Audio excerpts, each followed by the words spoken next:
శ్రీమాత్రే నమః. Welcome to Sadhguru జ్యోతిషాలయం వారి ఈ నెల మార్చి నెల 2024కు సంబంధించినటువంటి ద్వాదశ రాశి ఫలితాలని మనం తెలుసుకోబోతున్నాం.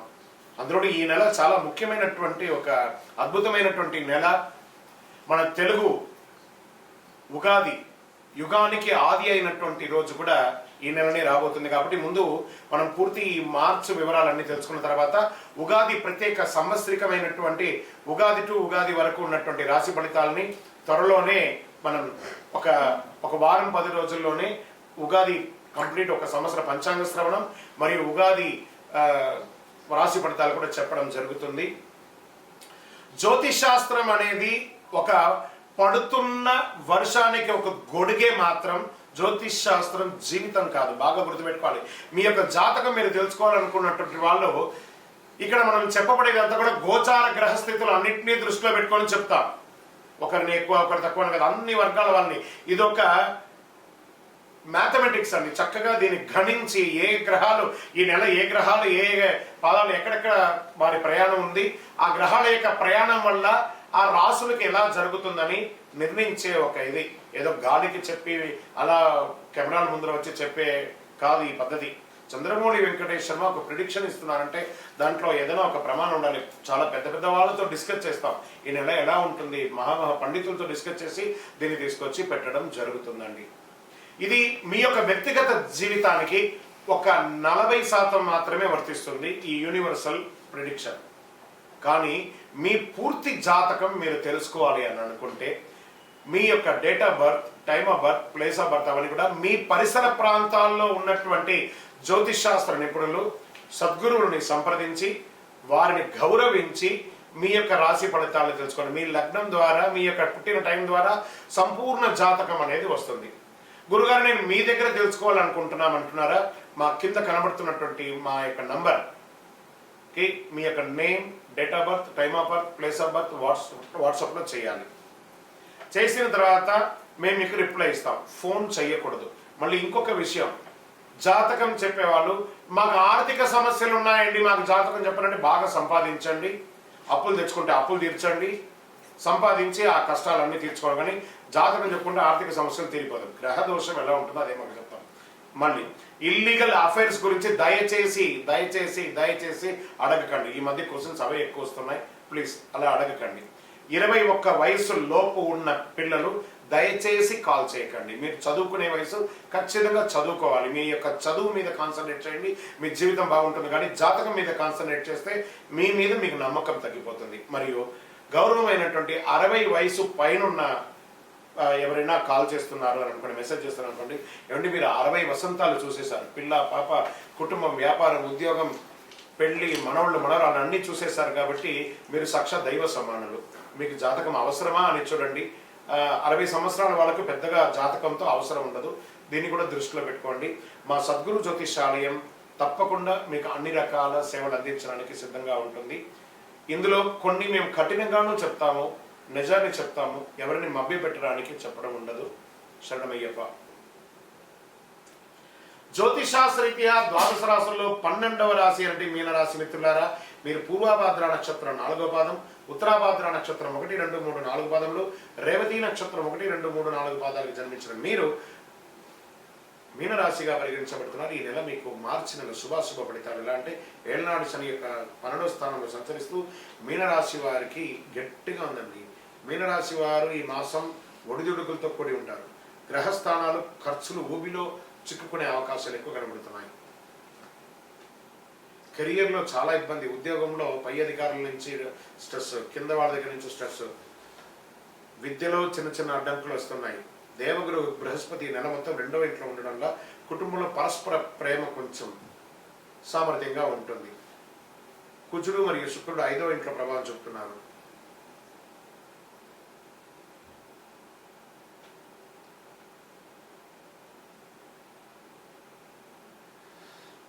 బంధువర్గాల్లో మిశ్రమ ఫలితం, వివాహ ప్రయత్న విషయంలో కొంత ఒత్తిడి, చదువుకు సంబంధించిన విషయంలో బాగా స్ట్రెస్, ఆర్థిక పరమైన విషయంలో బాగా చెయ్యి టైట్ అయిపోతుంది, మానసిక అశాంతత, ఆందోళన ఇవన్నీ ఉంటుంది. ప్రాపర్టీ సంబంధించిన విషయాల్లో మాట్లాడేటప్పుడు చాలా జాగ్రత్త వహించండి. ఆడపిల్లలు, స్త్రీలు చాలా జాగ్రత్త. మీ ఉద్యోగం చేసే చోట కానీ, మీకు వచ్చే ఆస్తిపాస్తుల దగ్గర కానీ కాస్త అదుపులో మాటలు అదుపులో ఉంచుకొని మీకు ఆస్తిపాస్తులు తెచ్చుకునే మార్గం చూడండి. రాజకీయ నాయకులకి ఇది గడ్డు కాలం.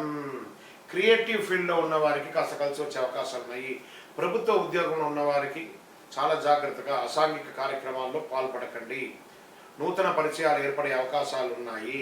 స్పెక్యులేషన్, షేర్ మార్కెట్కి దూరంగా ఉండండి. పెట్టుబడి విషయంలో దూరంగా ఉండండి.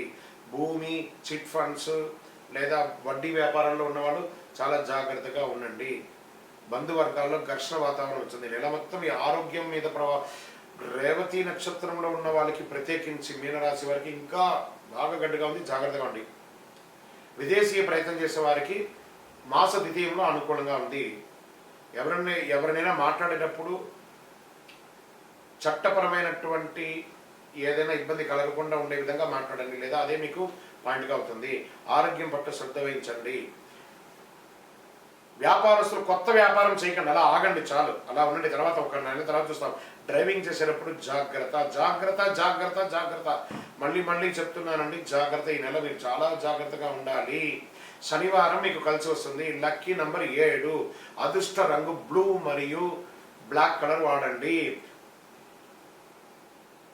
తూర్పు దిక్కు ప్రయాణాలు చేయండి. చంద్రాష్టమం మార్చి 27/3/2024 2:56 ఉదయం నుండి 29/3/2024 2:09 మధ్యాహ్నం వరకు చంద్రాష్టమం ఉంటుంది. చాలా జాగ్రత్తగా ఉండాలి.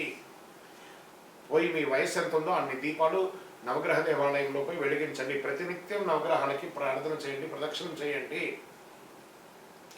శివాభిషేకం చేయండి. ఇంకనూ సకల దోషాలు తొలగి ఆనందంగా ఉండడానికి నవమూలిక సిద్ధ ధూపంతో ధూపం వేయండి. విజయవస్తు. ఈ ద్వాదశ రాశి ఫలితాలన్నీ చూస్తున్నటువంటి మా ప్రేక్షక మిత్రులారా, మీరందరూ కూడా ఆయురారోగ్య ఐశ్వర్య భోగభాగ్యాలతో ఉండాలని అఖిలాండ కోటి బ్రహ్మాండ నాయకుడు శ్రీ ధర్మశాస్త్ర అయ్యప్ప స్వామి వారిని ప్రార్థన చేస్తున్నాం. మీరు తిరుపతికి వచ్చినప్పుడు మన అయ్యప్ప స్వామి వారి 18 అవతారముల దేవాలయాన్ని బ్రహ్మశ్రీ డాక్టర్ చంద్రమౌళి గురుస్వామి గారు నిర్మించారు. కపిల తీర్థానికి దగ్గరలో జీవకోన అనే ఒక ప్రాంతంలో జీవలింగేశ్వర స్వామి వారి సన్నిధానంలో ఈ అయ్యప్ప స్వామి వారి 18 అవతారాల దేవాలయం ఉంటుంది. వచ్చి దర్శనం చేసుకోండి. భగవత్కృపతో అనుగ్రహం ఉంటేనే ఆ దేవాలయంలో మనం అడుగు పెట్టగలం. అంత అద్భుతమైనటువంటి దేవాలయం. ఆ దేవాలయంలో వచ్చి స్వామివారిని దర్శనం చేసుకోండి. మీకోసం ఎప్పుడు మేము ప్రార్థన చేస్తుంటాం, మీరు క్షేమంగా ఉండాలని. వందే మాతరం, వందే మాతరం, వందే మాతరం. చంద్రమౌళి వెంకటేష్ శర్మ గురుస్వామి శరణమయ్యప్ప. రానున్న మార్చ్ 8వ తారీఖున 2024 ఈ ప్రపంచానికి మహాశివరాత్రి పర్వదినం. ఎంత అద్భుతమైనటువంటి దినం అంటే అది.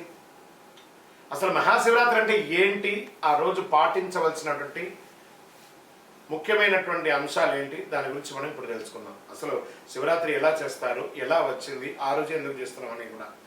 భారతీయ హిందూ సంప్రదాయ పండుగల్లో తిథుల్లోనూ నక్షత్రాలను ముడిపడి ఉంటుంది కాబట్టి కొన్ని పండుగలు తిథులు మరియు కొన్ని పండుగలు నక్షత్రాలు ప్రధానమవుతాయి. ఈ పద్ధతిలో ప్రతి నెల బాగా గుర్తుపెట్టుకోవాలి. చాంద్రమానం ప్రకారము కృష్ణపక్షమిలోని ప్రదోష వ్యాప్తి గల చతుర్దశి తిథిని మహాశివరాత్రి అంటారు. ఇది మంచి ఒక ఉపవాసాలకి వ్రతాలకి ముఖ్యమైనట్టుగా భావించవచ్చు. శివునిగా కొలుస్తారు అందరూ కూడా. సూర్యాస్తమ సమయమునకు 6 గడియలు ప్రదోష కాలం అంటారు. ఈ మాఘమాసంలో కృష్ణపక్ష చతుర్దశి అర్ధరాత్రి వ్యాప్తి చెంది ఉన్న రోజున మహాశివరాత్రిగా పరిగణించబడుతుంది. ఇది ఎవరో చెప్పడం కాదు, ధర్మ సింధువులో నిర్ణయించబడింది. ఇది శాస్త్ర గ్రంథాలు తెలుపుతున్నారు. అమావాస్యకు ముందు వచ్చే కృష్ణపక్ష చతుర్దశి నాడే శివరాత్రి జరుపుకోవాలి అని నిర్ణయం ఉంది. మరి సంక్రాంతి పండుగ తర్వాత వచ్చే మొదటి పండుగ అండి యొక్క శివరాత్రి. అన్ని పండుగ పగటి పూట జరుపుకుంటే ఈ పండుగ మాత్రం రాత్రి పూట జరుపుకుంటాం. మహాశివరాత్రి రోజు అర్ధరాత్రి 12 గంటలకు జ్యోతిస్వరూపుడైనటువంటి శివుడు లింగ రూపంలో దర్శనమించి పవిత్ర ఆ యొక్క పర్వదినంగా భావించవచ్చు. లింగోద్భవ సమయం అంటారు. శివరాత్రి రోజు పగలంతా ఉపవాసం ఉండి, ఉపవాసం అంటే ఉపవసించడం, భగవంతునికి దగ్గరగా వారి నామస్మరణ చెప్తూ ఓం నమో నారాయణాయ, ఓం నమ శివాయ, ఓం నమో గోవింద, గోపాల, అయ్యప్ప, స్వామి శరణమయ్యప్ప, మనకి ఇష్టమైనటువంటి నామంతో దేవుడి దగ్గరగా వసించడమే ఉపవాసం. ఉపవాసం అంటే నేను అన్నం తినను అని చెప్పి పాలు, పండ్లు, బాదం పళ్ళు అవన్నీ తాగడం కాదు. ఉపవాసం అంటే దైవనామస్మరణతో వసించడం, ఉపవసించడం అనే అర్థం. ఆ ఉపవసించి రాత్రి సమయంలో శివుడి అనుగ్రహం కొరకు నిద్రపోకుండా జాగరణతో ఉండి మేలుకొని భక్తి శ్రద్ధలతో, బాగా వినండి, అభిషేకాదులు, పూజలు, రుద్రాభిషేకాలు, మహన్యాసాలు ఇవన్నీ కూడా చేసి చక్కగా స్వామివారికి పూజ చేస్తారు. అందుచే దాన్ని శివరాత్రి అంటారు. ఇది హిందువులకు ముఖ్యమైనటువంటి పండుగ అని కూడా చెప్పచ్చు. అత్యంత పుణ్యప్రదమైనటువంటి రోజు మహాశివరాత్రి. హిందువులు ఎంతో గొప్ప పర్వదినంగా జరుపుకొని శివుని ప్రసన్నం చేసుకుంటారు. మహాశివరాత్రి రోజు ముఖ్యంగా ఏమేమి పాటించాలి? ఉపవాసం ఉండొచ్చు, రాత్రి జాగరణ చేయొచ్చు, శివనామస్మరణతో అభిషేకాలు చేయొచ్చు. ఇలా చెప్పడం జరుగుతుంది. శివుడు లింగోద్భవమూర్తిగా అవతరించినప్పుడు దీన్ని ఎలా చేశారు అని చెప్తే ఒక కథ కూడా దీనికి ప్రమాణం ఉందట. శివరాత్రి ఏ రోజు వచ్చిందని చెప్పి లింగోద్భవమూర్తిగా అవతరించడానికి ఒక పురాణ కథ ఉంది.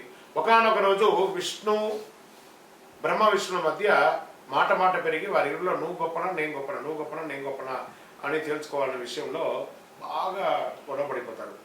ఇద్దరు ఎవరు తగ్గేటట్టుగా లేరు. ఇవన్నీ చూస్తున్నటువంటి శివుడు వారికి తన శక్తిని చూపించడానికి మాఘమాస చతుర్దశి తిథి రోజు వారిరువురికి మధ్య జ్యోతిర్లింగ రూపంలో దాల్చాడు. బ్రహ్మ విష్ణు లింగాకారంలో ఉన్న ఆ శివుని యొక్క ఆది అంతం తెలుసుకొని రమ్మని చెప్పి పంపిస్తాడు. విష్ణువు వరాహ రూపం ధరించి లింగాకారంలో ఉన్నటువంటి శివలింగం అడుగు భాగానికి వెళ్తూ, మరోవైపు బ్రహ్మ తన హంస భాగానికి పైకి వెళ్తూ ఉన్నారన్నమాట. వీరిద్దరూ ఎంత ప్రయత్నించినా లింగం యొక్క అడుగు భాగం కనబడట్లేదు, లింగం యొక్క పై భాగం కనబడట్లేదు. మళ్ళీ వెతికి బాగా అలసిపోయి మళ్ళీ శివుడి దగ్గరికి వస్తారు.